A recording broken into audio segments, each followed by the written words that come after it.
This is a really beautiful axe. I plan to use it for Renaissance fairs as something to carry. So it definitely is more than adequate for that. In fact, it's very, very sharp. So this sheath will come in very handy. Plus, it's certainly going to have to be piece tied with a zip tie at a Renaissance fair.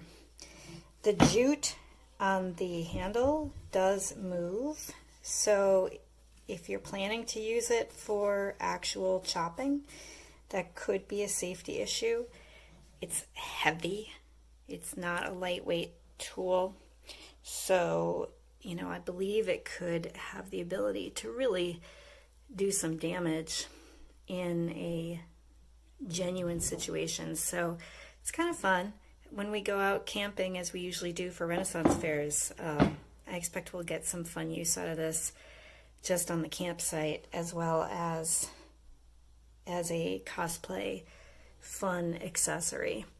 You can see the wood engraving is really cool. The metal engraving goes on both sides.